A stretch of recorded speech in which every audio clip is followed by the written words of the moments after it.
Hello friends, me Shivani Patil youth I S मराठीमध्ये तुमचं स्वागत आहे. मित्रांनो, आज जो आपण टॉपिक बघणार आहोत तो राज्यसेवा परीक्षेच्या दृष्टिकोनातून खूप महत्त्वाचा आहे. जसं की आपण क्वेश्चन पेपर ॲनालाइज करताना एक पॉईंट नोटीस केला असेलच की आपला राज्यसेवेचा पेपर मोस्टली करंट अफेअर्सशी रिलेटेड असतो. म्हणजे करंटचे जे काही प्रश्न असतात त्या रिलेटेडच जी एसचे प्रश्न विचारले जातात. तर आज जो पॉईंट आपण घेणार आहोत तो तुम्हाला जी एसच्या पेपरसाठीही उपयोगी पडेल आणि करंटसाठीही उपयोगी पडेल. तर हे लेक्चर काळजीपूर्वक शेवटपर्यंत नक्की बघा. आणि तुम्ही जर या चॅनेलला सबस्क्राईब केलं नसेल तर सबस्क्राईब करून घ्या, म्हणजे रोज जे काही व्हिडिओज अपलोड होत असतात त्याचं तुम्हाला नोटिफिकेशन येईल. ओके. तर पहिला पॉईंट आहे महात्मा गांधीजींची 150वी जयंती. ओके. तर 2 ऑक्टोबर 2019 रोजी महात्मा गांधीजींची 150वी जयंती साजरी करण्यात आलेली आहे. 2 ऑक्टोबर याच दिवशी आंतरराष्ट्रीय अहिंसा दिन तसेच भारताचे दुसरे पंतप्रधान लाल बहादूर शास्त्री यांचा जन्मदिन सुद्धा असतो. ओके. तर 2007मध्ये संयुक्त राष्ट्र आमसभेने गांधीजींच्या स्मरणार्थ 2 ऑक्टोबर हा अहिंसा दिन म्हणून साजरा करण्याचा ठराव पास केलेला होता. ओके. हा खूप महत्त्वाचा पॉईंट आहे. तर 2007मध्ये संयुक्त राष्ट्र आमसभेने गांधीजींच्या स्मरणार्थ 2 ऑक्टोबर हा दिवस अहिंसा दिन म्हणून साजरा करण्याचा ठराव पास केलेला होता. ओके.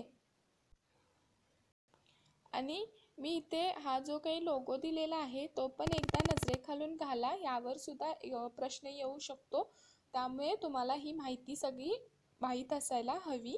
ओके. तर यानंतर आपण गांधीजींचा अल्पपरिचय बघूयात. ओके.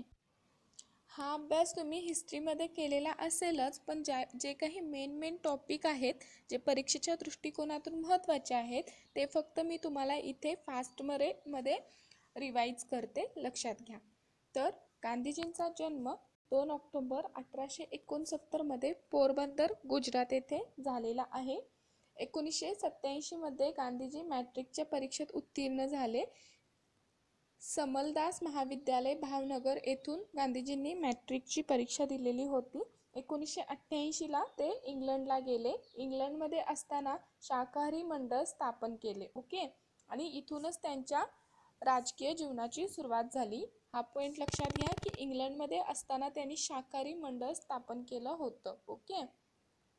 लंडन व्हेजिटेरियन सोसायटी असं देखील त्याला बोललं जातं. आणि 10 जून 1891 रोजी ते बॅरिस्टर झाले. ओके. नंतर एप्रिल 1893मध्ये गांधीजी दक्षिण आफ्रिकेला गेले. ओके. तर इथे मी डेट्स मुद्दामहून दिलेल्या नाही आहेत, कारण ते तुमचं खूप कन्फ्युजन होईल म्हणून मी डेट्स दिलेल्या नाही आहेत. त्या फक्त तुम्ही काय करायचं आहे की तो क्रम लक्षात ठेवायचा आहे. म्हणजे जे काही सिक्वेन्स वाईज जे क्रम आहेत की ह्यावेळी हे झालं असं तसं ते क्रम तुम्ही लक्षात ठेवायचे आहेत फक्त. ओके. तर ह्या सगळं डेट्स लक्षात ठेवणं खूप अवघड जातं आणि हिस्ट्रीमध्ये मोस्टली सगळ्या डेट्स आहेत, त्यामुळे आपलं कन्फ्युजन होऊ शकतं. त्यामुळे हिस्ट्रीचा स्टडी करताना काय करायचं की त्याचा सिक्वेन्स लक्षात ठेवायचा. म्हणजे ही घटना झाल्यानंतर ही घटना झाली, मग यानंतर ही घटना झाली. त्यावरून आपण एक्झाममध्ये अंदाज लावू शकतो. पर्यायावरून आपल्याला आन्सर काढता येतं. ओके. तर एप्रिल 1893मध्ये गांधीजी दक्षिण आफ्रिकेला गेले. आफ्रिकेमध्ये त्यांनी 20 वर्ष वास्तव्य केलेलं आहे. त्यानंतर मे 1883मध्ये पीटर मेडिसबर्ग रेल्वे स्थानकातून त्यांना बाहेर काढण्यात आलेलं होतं. हा पॉईंट खूप महत्त्वाचा आहे, तुम्ही लक्षात घ्या, कारण इथूनच गांधीजींच्या स्वातंत्र्य लढ्याची सुरुवात झालेली आहे. कारण त्या रेल्वेतून त्यांना इंग्रजांनी बाहेर जेव्हा काढले तिथूनच त्यांच्या मनामध्ये इंग्रजांच्या विषयी ते जे लोकांवर अत्याचार वगैरे करतात त्याच्याविषयी जे जाणीव झालेली आहे. आणि ते तुम्ही हिस्ट्रीमध्येही वाचलेलं असेल. इथं फक्त इम्पॉर्टंट पॉईंट हा आहे की मे 1893मध्ये पीटर मेरिट्सबर्ग रेल्वे स्थानकातून त्यांना बाहेर काढण्यात आलेलं होतं. ते इंडियाला येत होते त्यावेळी. आणि त्यानंतर त्यांनी नाता इंडियन काँग्रेस नावाची संस्था स्थापन केली आणि तसेच इंडियन ओपिनियन हे वृत्तपत्र देखील सुरू केलेलं आहे. ओके. त्यानंतर गांधीजींनी हिंदी लोकांचे शुश्रूषा पथक तयार करून बोअर युद्धात जखमी सैनिकांची सेवा देखील केलेली आहे. ओके. तसेच रस्किनच्या पुस्तकाचे त्यांनी सर्वोदय म्हणून गुजराती भाषांतर देखील केलेलं आहे. हा सुद्धा पॉईंट लक्षात घ्या, तुम्ही नोट डाऊन करू शकता की रस्किनच्या पुस्तकाचे त्यांनी सर्वोदय म्हणून गुजरातीमध्ये भाषांतर केलेले आहे. ओके. तर पहिलं इंग्लंडमध्ये असताना शाकाहारी मंडळ स्थापन, देन इंडियामध्ये आल्यानंतर नाता इंडियन काँग्रेस नावाची संस्था स्थापन, इंडियन ओपिनियन हे त्यांनी वृत्तपत्र सुरू केले आणि रस्किनच्या पुस्तकाचे त्यांनी सर्वोदय म्हणून गुजरातीत भाषांतर देखील केलेलं आहे. ओके. तर तसेच डरबान शहराजवळ फिनिक्स आश्रम देखील स्थापन केलेला आहे. फिनिक्स आश्रम डरबान शहराजवळ त्यांनी स्थापन केलेला आहे. तसेच जोहान्सबर्गजवळ टॉल्स्टॉय फार्म स्थापन केलेलं होतं. ओके. तसेच 1908 मध्ये लंडनहून दक्षिण आफ्रिकेस परत जात असताना हिंदी स्वराज हे पुस्तक प्रश्नोत्तर रूपात लिहून त्यांनी प्रसिद्ध केलेलं आहे. ओके. हा सुद्धा पॉईंट लक्षात ठेवा. 1908 मध्ये लंडनहून दक्षिण आफ्रिकेस परत जात असताना हिंदी स्वराज हे पुस्तक प्रश्नोत्तर रूपात त्यांनी प्रसिद्ध केलेलं आहे. ओके. तर गांधीजींचं सार्वजनिक जीवन, भारतातलं सार्वजनिक जीवन मी थोडक्यात तुम्हाला इथे सांगते, ह्याचा फक्त सिक्वेन्स लक्षात ठेवा. 9 जानेवारी 1915 दक्षिण आफ्रिकेतून मुंबईस परत. 25 मे 1915 रोजी सत्याग्रह आश्रमाची स्थापना साबरमती इथे त्यांनी केलेली आहे. 1917 मध्ये चंपारण्य सत्याग्रह. 1920 मध्ये गुजरात राष्ट्रीय विद्यापीठाची स्थापना त्यांनी केलेली आहे. ओके. तर 1915 मध्ये दक्षिण आफ्रिकेतून मुंबईस परत. 25 मे 1915 मध्ये लगेच सत्याग्रह आश्रमाची स्थापना साबरमतीमध्ये. 1917 चंपारण्य सत्याग्रह. तर 1920 मध्ये गुजरात राष्ट्रीय विद्यापीठाची स्थापना. ओके. तसेच त्यांची वृत्तपत्र 1919 मध्ये सत्याग्रह, त्यानंतर इंडिया हे इंग्रजीमध्ये वृत्तपत्र प्रसिद्ध केले. नवजीवन हे गुजरातीमध्ये, तर हरिजन हे इंग्रजीमध्ये 1933 मध्ये त्यांनी प्रकाशित केलेला आहे. ओके. लक्षात घ्या, इंडिया हे वृत्तपत्र इंग्रजीमध्ये, नवजीवन हे वृत्तपत्र गुजरातीमध्ये, तर हरिजन हे वृत्तपत्र इंग्रजीमध्ये 1933 रोजी प्रकाशित केलेली आहेत. ओके. तर सत्याग्रह 1919 मध्ये. ओके. तसेच त्यांची काही महत्त्वाची म्हणजे त्यांनी लिहिलेली काही पुस्तके आहेत, ती सुद्धा खूप महत्त्वाची आहेत. तर सत्यना प्रयोगो ही त्यांची आत्मकथा 1927 रोजी प्रसिद्ध करण्यात आलेली आहे. मंगल प्रभात 1930, धर्ममंथन बापूनो पत्रो 11 भागात त्यांनी लिहिलेला आहे.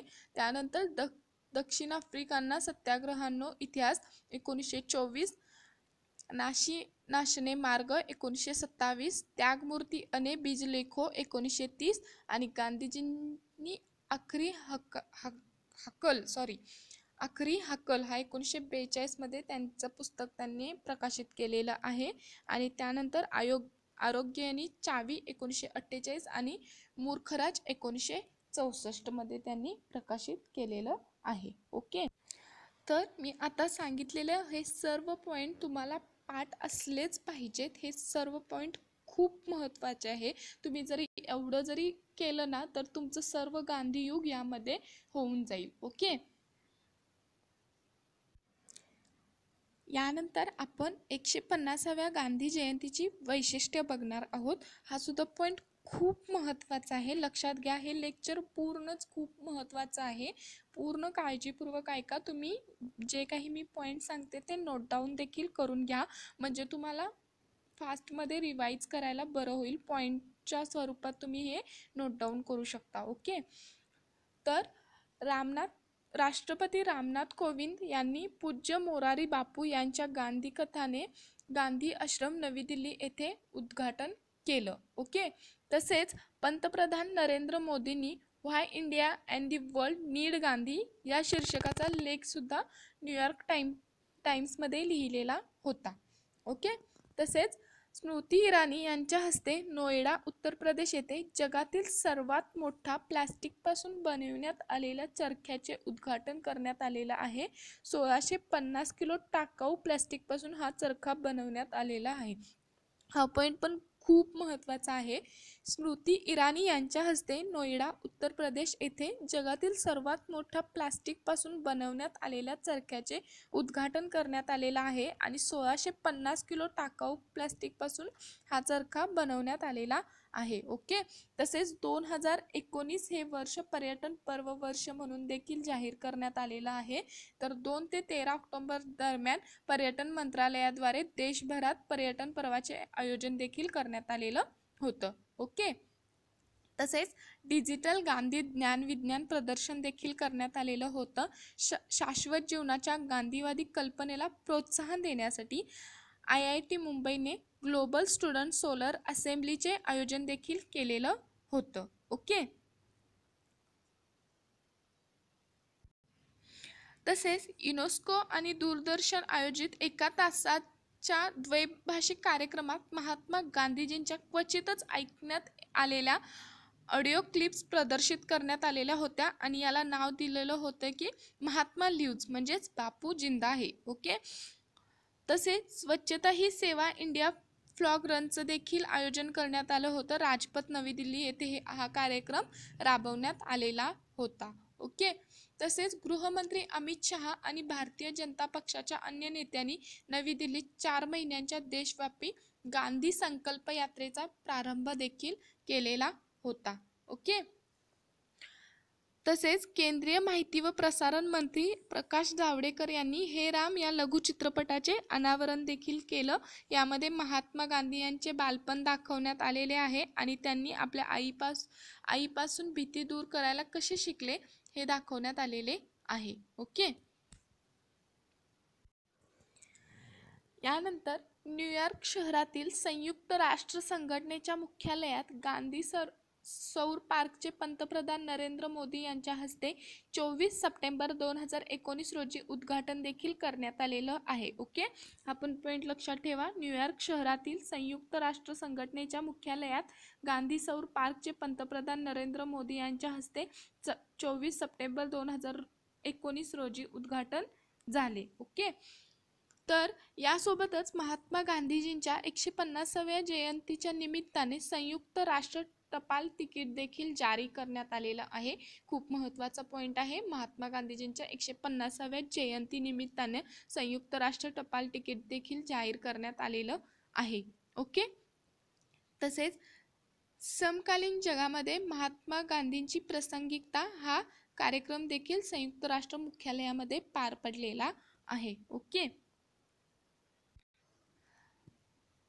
तसेच पंतप्रधान नरेंद्र मोदी यांनी 24 सप्टेंबर 2019 रोजी न्यूयॉर्क राज्य विद्यापीठामध्ये गांधी शांतता उद्यानाचे देखील उद्घाटन केलेलं आहे. गांधीजींच्या स्मरणार्थ जवळपास 150 झाडांचे रोपण या ठिकाणी करण्यात आलेलं आहे. ओके. तसेच एक गांधीवादी आव्हान हा उपक्रम देखील राबवण्यात आला होता. महात्मा गांधी यांच्या 150व्या जयंतीनिमित्त Atal innovation mission, Atal tinkering labs, generation unlimited आणि युनिसेफ यांनी शालेय मुलांसाठी गांधीवादी आव्हान सुरू केले होते. हे नाविन्यपूर्ण आव्हान देशातील प्रत्येक मुलास त्यांच्या स्वप्नांच्या भारताला अभिनव उपाय सादर करू शकतील असे एक व्यासपीठ उपलब्ध करून देणार आहे. ओके. या स्पर्धेचा कालावधी 2 ते 20 ऑक्टोबर 2019 होता. तर यावर्षी भारत सरकार आणि युनिसेफ भारत यांच्यात सहकार्याची 70 वर्षे देखील पूर्ण झालेली आहेत. हा पण पॉईंट लक्षात घ्या. यावर्षी भारत सरकार म्हणजे 2019 मध्ये भारत सरकार आणि युनिसेफ भारत यांच्यात सहकार्याची 70 वर्ष पूर्ण झालेली आहेत. ओके. तसेच एक छोटा पॉईंट आहे की fit India flag run Mahatma गांधीजींच्या 150व्या जयंतीनिमित्त हे अभियान सुरू करण्यात आलेलं आहे. जॉगिंग करताना प्लास्टिक व कचरा उचलत जॉगिंग करणे ही यामागची संकल्पना आहे. स्वच्छ भारत अभियानांतर्गत सुद्धा हे येतं की जॉगिंग करताना प्लास्टिक व कचरा उचलत जॉगिंग करणे ही संकल्पना त्यामध्ये सुद्धा यूज करण्यात आलेली आहे. तसेच 29 ऑगस्ट 2019 रोजी पंतप्रधान नरेंद्र मोदी यांनी सुरू केलेल्या फिट इंडिया चळवळीचा पण हा एक भाग आहे. ओके, तर हा होता महात्मा गांधीजींच्या 150 वर्ष जयंतीला 150 वर्ष पूर्ण झाल्याचा महोत्सवी वर्ष. यानंतर आणखी काही जयंती वर्ष आहेत, महोत्सवी वर्ष आहेत, ती आपण या लेक्चर सिरीजमध्ये कंटिन्यू बघणार आहोत. त्यामुळे चॅनेलला सबस्क्राईब करून ठेवा, म्हणजे रोज तुम्हाला व्हिडिओचे नोटिफिकेशन येईल. ओके, तसेच लेक्चर कसे वाटले हे सांगायला विसरू नका. आणि जर काही तुमचे सजेशन सूचना असतील तर खाली कमेंटमध्ये नक्की सांगा. तसेच लेक्चर शेवटपर्यंत बघितल्याबद्दल थँक्यू.